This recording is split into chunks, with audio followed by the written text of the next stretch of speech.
درود پاک پڑھنے کے بے شمار فضائل و برکات ہیں، بہت ساری احادیث فضائل درود میں ملتی ہیں اور بہت سارے واقعات بھی ملتے ہیں۔ ایک بڑا امیزنگ، بڑا ہی حیرت انگیز واقعہ، سرور کائنات صلی اللہ علیہ وسلم میرے آقا ایک بار صحابہ کرام علیہ رضوان کے ساتھ کہیں تشریف لے جا رہے تھے کہ راستے میں پڑاؤ کا وقت آیا، قافلے کو اعلان کیا گیا کہ قافلے والے اب رک جائیں، کئی غزوے میں شرکت کے لیے جا رہے تھے اور اپنا کھانا پینا کھانے اور جو بھی طبعی حاجات ہیں وہ پوری کر لیں۔ تو صحابہ کرام علیہ رضوان نے جب اپنے توشہ دان کھولے تو حالت یہ تھی کہ روٹی تھی مگر سالن نہیں تھا، صرف روٹی تھی اور کچھ نہیں تھا کھانے کے لیے۔ یہ صحابہ کون تھے؟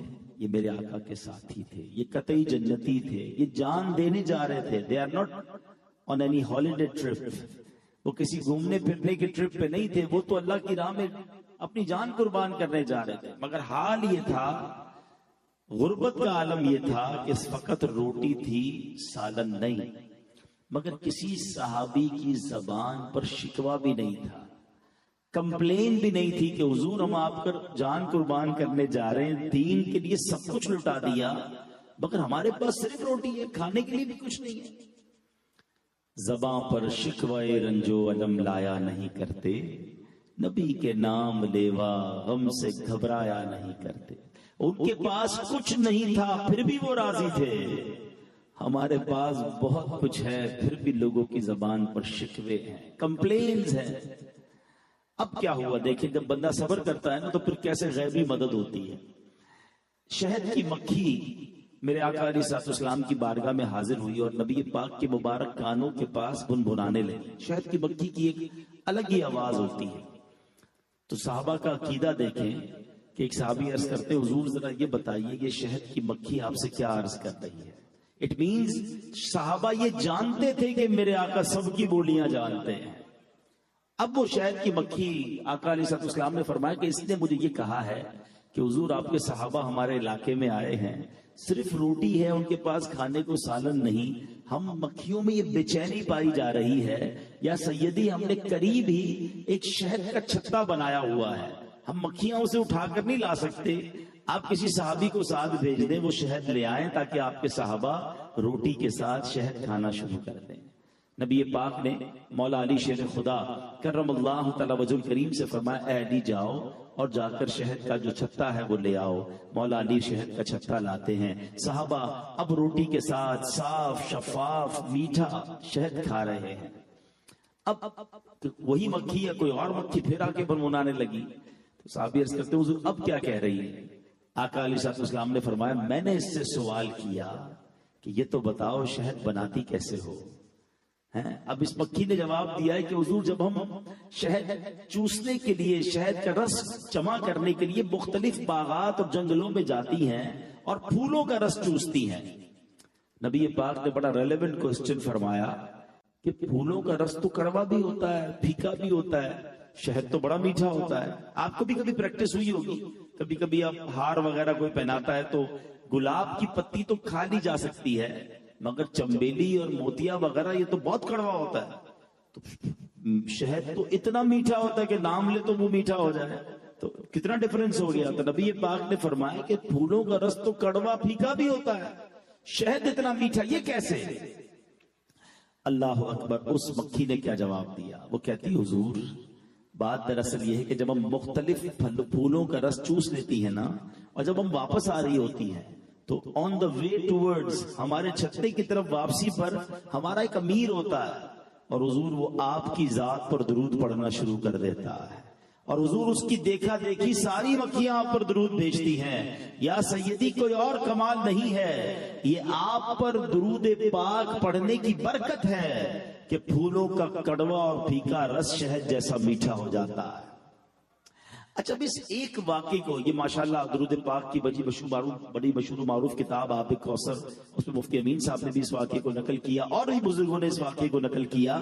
اس ایک واقعے سے کیا کیا سیکھنے کو ملا؟ پہلے تھوڑا سائنٹیفکلی بات کر لیتے ہیں، اسٹوڈنٹس بیٹھے ہیں جنہوں نے سائنس پڑھی ہے تو اس میں ہمیں یہ بتایا جاتا ہے کہ جناب یہ پورا جو ہنی بی کا فارمولا ہے، فینومینا ہے، یہ سارا گھومتا ہے کوئین بی کے گرد.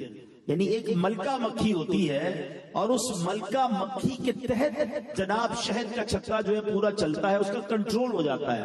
میں ایک بار آسٹریلیا گیا، مدنی قافلے میں گیا تھا بیان کرنے، تو وہاں مجھے اسلامی بھائی ایک جگہ شہد کی جو ہے نا وہ فارمنگ پہ لے گئے. تو میں نے ان سے پوچھا کہ کیسے بناتے ہو؟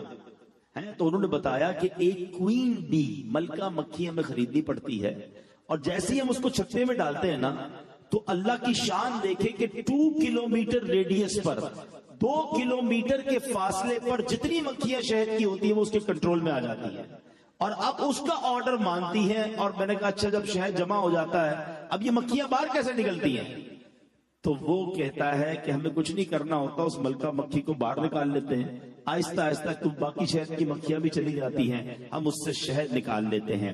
سائنس نے 1400 سال بعد سمجھا کہ یہ شہد بنتا کیسے ہے. میرے آقا علیہ الصلوۃ والسلام نے ہمیں تقریباً 1400 سال پہلے بتایا کہ ایک ملکہ مکھی ایک لیڈر ہوتا ہے اور سب اس کے تابع ہوتے ہیں، اور وہ سب درود پڑھتے ہیں تو شہد میں مٹھاس آ جاتی ہے. سبحان اللہ. آج ہر ڈاکٹر، ہر جناب طبیب بتاتا ہے کہ تقریباً تمام بیماریوں کی شفا جو ہے وہ شہد میں موجود ہے. قرآن کہتا ہے شہد میں شفا ہے. اب ذرا غور کیجئے کہ جو چیز بنتی ہی نبی پاک کی درود پاک کی برکت سے ہو تو اس میں شفا کیوں نہ ہوگی، اس میں برکت کیوں نہ ہوگی. تو اب ہمیں ایک بات علماء نے بتائی کہ جب پھولوں کا کڑوا اور پھیکا رس شہد جیسا میٹھا درود پاک کی برکت سے ہو سکتا ہے، تو اگر کوئی ایسا بندہ ہے جس کی زندگی میں گناہوں کی پھیکاوٹ ہے، جس کی زندگی میں بدعمالیوں کی کڑواہٹ ہے، جس کی زندگی میں غموں کی کڑواہٹ ہے، اور وہ چاہتا ہے کہ زندگی نیکیوں کی مٹھاس سے تر بتر ہو جائے، تو وہ اپنی زندگی میں درود پاک کو شامل کر لے. وہ زیادہ سے زیادہ درود پاک پڑھتا رہے، اللہ اس کی دنیا بھی میٹھی کر دے گا، اس کی آخرت کی مشکلیں بھی آسان کر دے گا. آج بات کرتے ہیں حضرت یونس علیہ السلام کی. سورہ یونس میں یہ واقعہ بڑا تفصیل سے موجود ہے، اور ایسی عجیب و غریب داستان ہے حضرت یونس علیہ السلام کی کہ جب بھی پڑھیں تو ایمان تازہ ہو جاتا ہے. معاملہ کیا ہوا؟ حضرت یونس علیہ السلام کو اللہ تعالیٰ نے شہر نینوا کے باشندوں کی ہدایت کے لیے رسول بنا کر بھیجا تھا. اب یہ موصل کے علاقے کا ایک بڑا شہر تھا، یہاں کے لوگ بت پرستی کرتے تھے، کفر کرتے تھے، اللہ کی طرف نہیں آتے تھے. آپ نے ان لوگوں کو بڑا سمجھایا، بت پرستی چھوڑنے کا حکم دیا، اللہ وحدہ لا شریک کی طرف بلایا، یہ نہیں مانتے تھے. اب حضرت یونس علیہ السلام نے ان کو اللہ کے عذاب کی خبر دی کہ اگر تم ایمان نہ لائے اور بہت عرصے سے تمہیں سمجھا رہا ہوں تو اب تم پر رب کا عذاب آ جائے. اچھا، وہ قوم نے آپس میں مشورہ کیا اور انہوں نے یہ جان لیا تھا، وہ کہتے ہیں کہ یہ جب بھی بات کرتے تو سچ بولتے ہیں، یہ جھوٹ نہیں بولتے. اللہ اکبر. ایمان نہیں لا رہے ان کی خدا پر، مگر یہ پھر بھی مان رہے ہیں کہ یہ سچے ہیں. میں یہ تھوڑا سا بریک لیتا ہوں واقعے میں. نبی پاک کی ذرا سیرت پر نظر دوڑائیں. 40 سال اعلان نبوت ابھی نہیں کیا. مکے والوں کے ساتھ جو بت پرست تھے، جو مشرکین تھے اور علمبردار تھے، ان کے سامنے میرے آقا نے جب لائف گزاری اور پھر 40 سال کے بعد فرمایا کوہ صفا پر کہ بتاؤ میں کون ہوں، تو مکے والوں نے کیا جواب دیا تھا؟ آپ صادق ہیں، آپ امین ہیں، آپ سچے ہیں، آپ امانت دار ہیں. اللہ اکبر. وہ لوگ جو رب کو نہیں مانتے تھے، مگر مصطفیٰ کریم علیہ السلام نے ایسا کردار پیش کیا کہ وہ بھی یک زبان ہو کر کہنے پہ مجبور ہو گئے کہ آپ سچے ہیں. اور آپ حضرت یونس علیہ السلام کی سیرت پڑھیں کہ آپ نے حالانکہ ان کو ان کی بات نہ ماننے کی وجہ سے، اللہ پر ایمان نہ ڈالنے کی وجہ سے عذاب کے بارے میں بتایا کہ تم پر اب عذاب آنے والا ہے، تو آپس میں مشورہ کیا یہ بات تو سچی کرتے ہیں، یہ ہیں انبیاء جو سچے ہیں. ہم اپنے بارے میں سوچیں کہ ہم سچے ہیں کہ نہیں. ہمارے بارے میں کوئی کہے گا کہ یہ سچا ہے، جب بولتا ہے سچی بات بولتا ہے. یہ غور کیجئے گا، مسلمان جھوٹا نہیں ہوتا. منافق کی نشانیاں جو کتابوں میں لکھی نا، اس میں ایک نشانی یہ ہے کہ جب بات کرے تو جھوٹ بولے. کوئی ہمیں کہتے منافق تو کتنا غصہ آئے گا، کیا بات کر رہا ہے، میں مسلمان ہوں. بھائی مسلمان ہوں تو پھر جھوٹ کدھر سے آ گیا؟ مومن جھوٹا نہیں ہوتا. منافق جھوٹا ہوتا ہے. Check your self. بزرگ بیٹھے, پہلے ہم کبھی کبھی سنتے تھے کہ یار بندہ کبھی کبھی جھوٹ بولتا ہے, لیکن آج کل تو حال ایسا ہو گیا کہ بندہ کبھی کبھی سچ بولتا ہے, ورنہ ہر معاملے میں جھوٹ بولنے کی عادت ہو گئی ہے. دوستوں کو ہنسانے کے لیے جھوٹ بولنا ہے, کامیڈی کے لیے جھوٹ بولنا ہے, ایسے ہی تفریح میں جھوٹ بولنا ہے, کاروبار میں جھوٹ بولنا ہے, گھر میں جھوٹ بولنا ہے, بچے کو باپ سے جھوٹ بولنا ہے, باپ نے گھاٹ سے جھوٹ بولنا ہے, شوہر نے بیوی سے جھوٹ بولنا ہے. یعنی جھوٹ تو ایسا لگتا ہے مسئلہ ہی کوئی نہیں ہے. اور پھر کئی لوگ ملتے بھی ہیں, کہتے ہیں یار گھر میں چین نہیں ہے, برکت نہیں ہے, بیماریاں دور نہیں ہو رہی ہیں. آپ کو پتہ ہے جھوٹ کی نحوست کیا ہے؟ حدیث پاک میں مضمون ملتا ہے, جو بندہ ایک بار جھوٹ بولتا ہے نا, اس کی منہ سے ایسی بدبو نکلتی ہے کہ رحمت کا فرشتہ اس سے 1 میل دور ہو جاتا ہے. اب پتہ نہیں کتنا جھوٹ بولا ہے, کتنے فرشتے رحمت کے کتنے دور ہو گئے, تو بچا کیا ہمارے پاس؟ خدا را سچ بولے, سچ کو آنچ نہیں ہے. ایک حدیث پاک میں جملہ اتنا ڈرانے والا ہے کہ اللہ کے حبیب علیہ السلام فرماتے, جس کا مضمون ہے کہ بندہ جھوٹ بولتا رہتا ہے یہاں تک کہ وہ اللہ کی بارگاہ میں کذاب لکھ دیا جاتا ہے. یعنی سوچے اس سے بڑا بدنصیب کون ہوگا جو اللہ کی بارگاہ میں جھوٹا لکھا ہوا ہے. تو بندہ جب سچ بولتا رہتا ہے, سچ بولتا رہتا ہے, تو بارگاہ الہی میں صدیق لکھ دیا جاتا ہے. اب اپنے بارے میں خود فیصلہ کر لیں کہ میں اپنے بارے میں کیا پسند کرتا ہوں, کہ بارگاہ الہی میں مجھے کیا کہا جائے, سچا یا جھوٹا, کذاب, بہت زیادہ جھوٹ بولنے والا. استغفر اللہ. نہ کریں ایسا, توبہ کریں اور زندگی میں سچ کو اپنائیں, بیڑا پار ہو جائے گا جو سچا ہے. اچھا ایک اور بات بتاؤں, جو سچا ہے نا آپ کو بڑا پرسکون ملے گا, بہت پیسفل. سچوں کے چہرے پہ نور بھی ہوتا ہے. اچھا سچا پیسفل اس لیے بھی ہوتا ہے کہ اس کو کوئی بات چھپانی نہیں ہوتی, اس سے آپ جب بھی کوئی بات پوچھیں وہ کریکٹ بات بتائے گا. جھوٹے کا ٹینشن یہ ہے کہ اس کو ہر بات چھپانی ہوتی ہے, اور وہ آپ کو مضطرب ملے گا, پریشان ملے گا. اس کی وجہ بھی ہے. اب مثال کے طور پر کوئی جاب کر رہا ہے اور کہیں 2 دن کی چھٹی کر دی, صاحب نے کہا کیوں بھائی کہاں تھے, کہا وہ نانی بیمار تھی تو وہ ہاسپٹل جا گیا تھا. اچھا, تھوڑے عرصے کے بعد پھر 2-3 دن چھٹی کی, اب کیا ہوا, وہ نانی کا انتقال ہو گیا. تو اب ہاسپٹل میں نانی کا انتقال ہو چکا ہے, اس کو یاد رکھنا پڑے گا, جو حالانکہ نانی تو زندہ ہے, لیکن کبھی منہ سے نکل نہ جائے کہ نانی صاحبہ جو بیمار دوبارہ ہوئی ہے, مرنے کے بعد دوبارہ بیمار کیسے ہوگی. تو جو جتنا جھوٹ, کچھ لوگوں کی عادت خواہ کہیں جھوٹ, کہاں رہتے ہیں, اور رہتا بیچارہ کوئی نارمل علاقے میں ہوگا, سامنے والے پہ روڈ ڈالنا, میں ڈیفینس میں رہتا ہوں.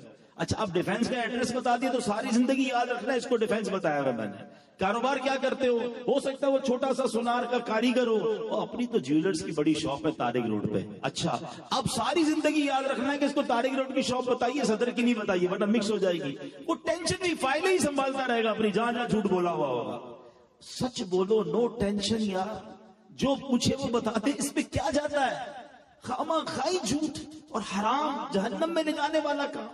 معراج کی رات میرے آقا علیہ الصلوۃ والسلام نے ایک شخص کو دیکھا جس کو ہک ہوتا نا, ایسے لوہے کے ہک کے ذریعے اس کے گل پھڑے, یعنی یہ جبڑے چیرے جا رہے تھے, یعنی یہاں سے ہونٹ کے کپاس سے وہ ہک ڈال کر گلے تک لے جایا گیا, پھر دوسرے ہونٹ سے وہ چیرتا وہ پیچھے لے جایا گیا, اور پھر وہ ٹھیک ہو گیا, پھر وہ عذاب. فرمائیے کون ہے؟ جبریل امین نے عرض کی حضور یہ جھوٹ بولنے والے ہیں. کبھی ڈینٹسٹ کے پاس گئے ہوں گے نا, ڈینٹسٹ ہمارا منہ کھولتا ہے, ایک لمٹ تک تو منہ کھلتا ہے, اس کے بعد درد ہوتا ہے, تکلیف ہوتی ہے. یہ ہماری حیثیت ہے. اگر یہ چیر دیے گئے ہمارے جبڑے تو کیا جواب دیں گے؟ نہ بولا کرے جھوٹ, بالکل جھوٹ سے توبہ کر لیں. اب میں تو ابھی واقعہ شروع نہیں کیا, لیکن کہتے نا نبیوں کی باتوں سے, بزرگوں کی ہر بات سے ہمیں سیکھنے کو ملتا ہے کہ وہ لوگ جن کو عذاب کے بارے میں کہا جا رہا ہے, کہتے بات یہ سچی کرتے ہیں. اللہ کرے کہ ہمارے بارے میں بھی لوگ یہی بات کریں, یار اس نے کہا ہے نا تو سچ ہی کہا. یہ جھوٹ تو ہو ہی نہیں سکتا نا. یہ ہے مسلمان, یہ ہے مومن, کہ ہمارے بارے میں تصور ہی نہ ہو کہ جھوٹ کیسے زبان سے نکلے گا بھائی. اب آگے چلو, حضرت یونس علیہ السلام نے کہہ دیا کہ عذاب آنے والا ہے. اس قوم نے کہا کہ ایک کام کرتے ہیں, حضرت یونس پر نظر رکھو, ان کو فوکس رکھو. اگر یہ شہر سے چلے جائے نا تو سمجھ لینا عذاب آنے والا ہے, کیونکہ اللہ کے نبی تو چلے جاتے ہیں عذاب والی بستی سے, اور اگر شہر میں ہے تو اللہ پھر عذاب نہیں آئے گا. ایک اور ان کا ایمان دیکھیں کیسا تھا, یقین تھا کہ یہ اللہ کے نیک بندے ہیں, یہ ہمارے شہر میں ہوئے تو عذاب نہیں آئے گا. عجیب قوم تھی, مانتی بھی تھی نہیں بھی مانتی تھی. بہرحال حضرت یونس علیہ السلام جو ہیں وہ جو ہے وہ تشریف لے گئے، رات ہی شہر چھوڑ کر چلے گئے۔ اس قوم کو پتا چل گیا، صبح جو ہے نا جیسے وہ اٹھے تو بادل عجیب و غریب قسم کے بدلیاں آنے لگی، تو دے ریئلائز کہ بس اب تو آگ برستی ہے یا کوئی خطرناک عذاب آنا ہے۔ تو اس قوم نے کیا کیا کہ حضرت یونس علیہ السلام کو تلاش کیا، اب دیکھا وہ بھی نہیں ہے، دھواں چھا گیا ہے اور ایسا لگتا ہے کہ تباہ و برباد ہو جائیں گے ہم۔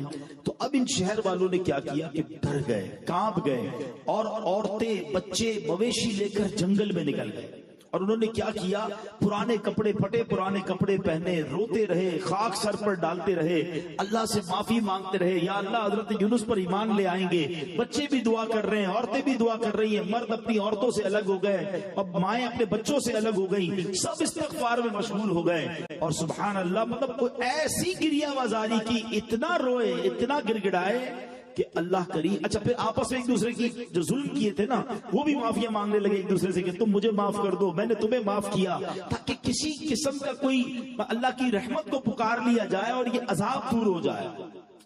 اور اب کیا ہوا کہ اللہ کریم کی رحمت کو اور اس کی تو کرم نوازی ہے، رحم آیا اور ان سے عذاب اٹھا لیا، اور یہ بادل وغیرہ واپس چلے گئے۔ اچھا اب وہ امن و چین سے رہنے لگے، انہوں نے توبہ کر لی تھی، وہ تو سمجھے کہ حضرت یونس علیہ السلام کا واسطہ دیا ہے، ایمان کے لیے اللہ کی بارگاہ میں عرض کی ہے، گناہوں سے توبہ کی ہے، عذاب چلا گیا، وہ پیسفل رہنے لگے۔ حضرت یونس علیہ السلام باہر چلے گئے تھے، اب حضرت یونس علیہ السلام واپس آئے، تو جب واپس آئے تو آپ نے جو ہے وہ دیکھا کہ ایوری تھنگ اوکے، عذاب تو نہیں آیا۔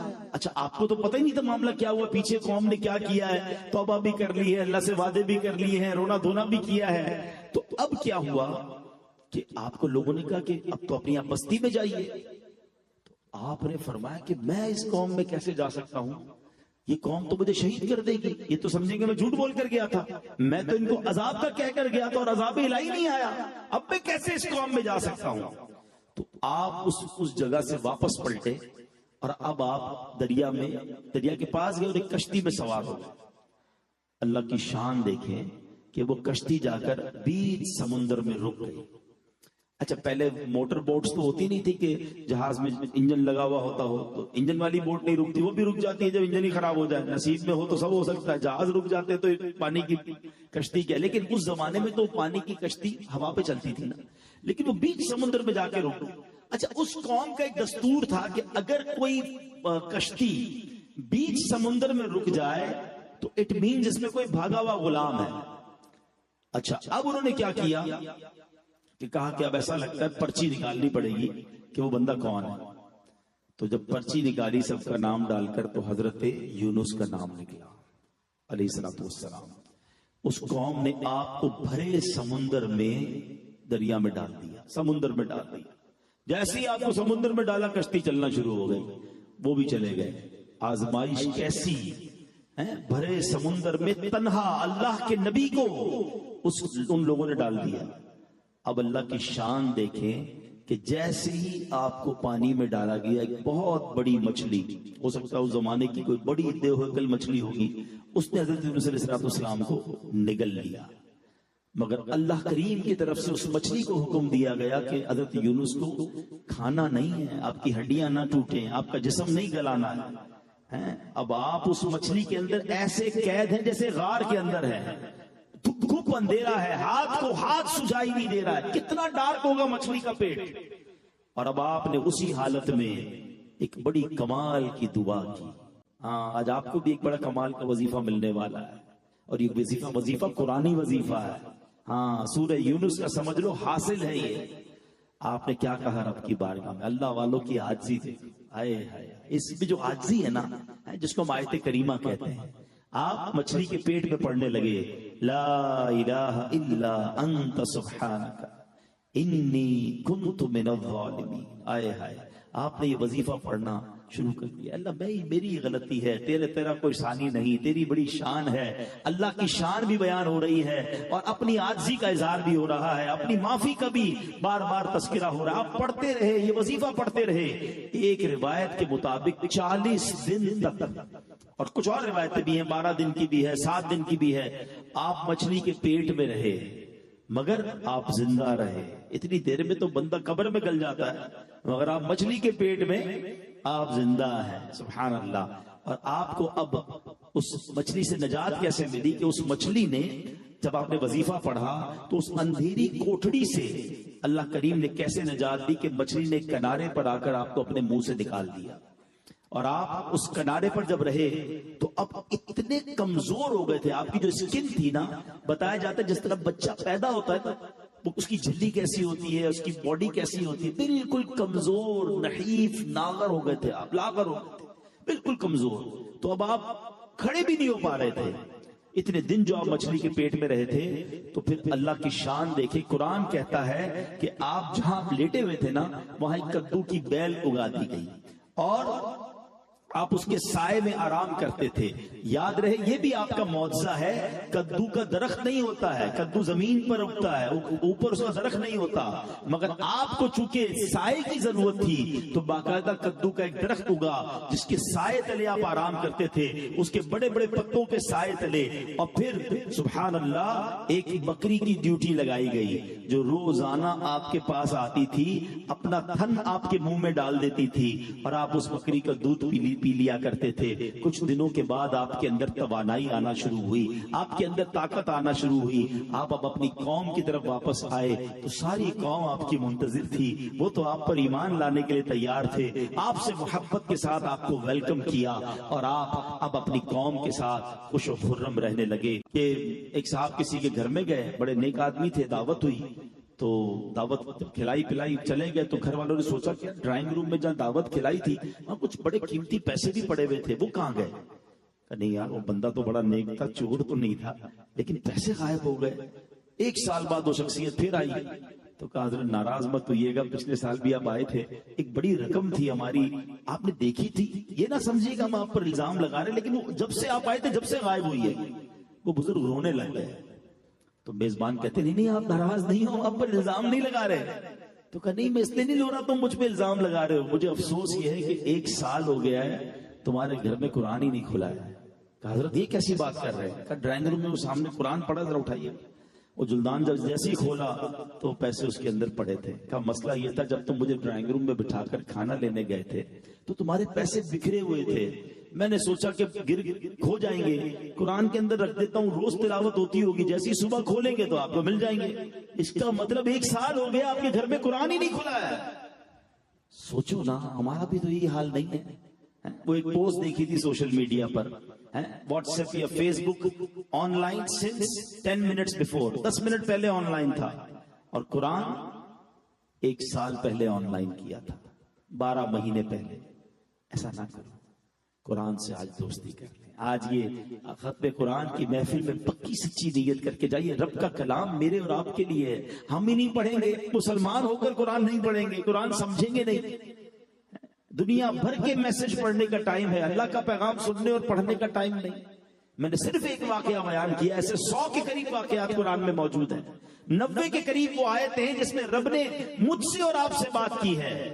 یا ایھا الذین آمنو کہہ کر، اے ایمان والو. آپ کو پتا ہے اللہ نے کیا بات کی ہے، کیا پیغام دیا ہے؟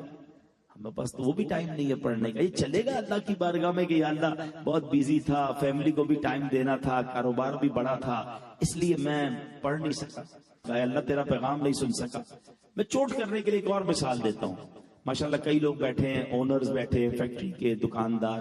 ہم آج کل کیا کرتے ہیں، رات کو اپنے امپلائی کو، اپنے مینیجر کو، اپنے اکاؤنٹنٹ کو ایک میسج کرتے ہیں کہ بیٹا صبح اٹھ کے وہ فلاں بینک سے پیسے لے لینا، ادھر جمع کرا دینا، اس کو پیسے دے دینا، وہاں سے ڈاکیومنٹ اٹھا لینا.